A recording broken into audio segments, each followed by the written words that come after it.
ఇంటి పక్కన నర్సయ్య తాతున్నాడు. తొవ్వెంట పోతుంటే ఎవడో వచ్చి అర్జెంట్ ఫోన్ చేసుకోవాలి, ఓ పార్ ఫోన్ ఇయ్యవా అని అడిగిండట. కట్టె తీసుకొని గెద్ముడు. గట్లెందుకు చేసినావు తాత అంటే, నాకు తెలియదా బిడ్డ, ఆడు ముసుగు దొంగే, ఫోన్ తీసుకొని ఏదోటి గెలుకుతాడు, అటెనక నేనేడవాలే అనబట్టే. ఏం చదువుకోకున్నా ఇప్పుడు ఏం నడుస్తుందో మొత్తం చదివిండు తాత. కానీ చాలా మందికి గాయంత ఆలోచన లేకనే గింత నష్టమైంది.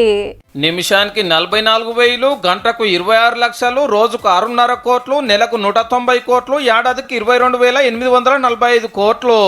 ఏ శ్రీమంతు నామదాన్యం లెక్క కాదుల్లో. దేశంలో సైబర్ దొంగలు దోషిన పైకము 36 లక్షల కేసులతోటి మున్పు కంటే 200 పెరిగినట్టు కుద్దు సెంటర్లో చెప్పారు పార్లమెంట్ లా.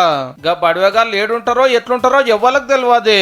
బ్యాంకులమని, ఆఫర్లని, డిస్కౌంట్లని, లక్కీ లాటరీ అని, గిఫ్ట్ కూపన్లని, అగ్వకే లోన్లని ఆశ పెట్టించి నున్నా గుండ్లు కొట్టి పాడైతారు.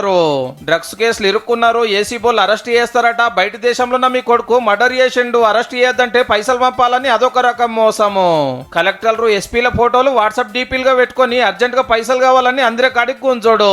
నిజమే కావచ్చని నమ్మితే మన అకౌంట్ ఉడిచిపాడేస్తారు.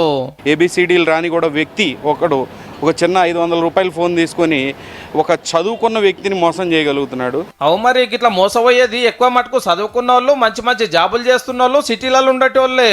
ఆడెవడో ఫోన్ చేసి అడుగుడే ఆల్చం, ఓటీపీ, బ్యాంకు వివరాలు ప్రతి ఒక్కటి చెప్తారు కొందరు. అయితే 5,000 కాంచెల్లి కోట్ల దాకా చదివించుకున్న వాళ్ళు ఉన్నారంటే చూడండిగా.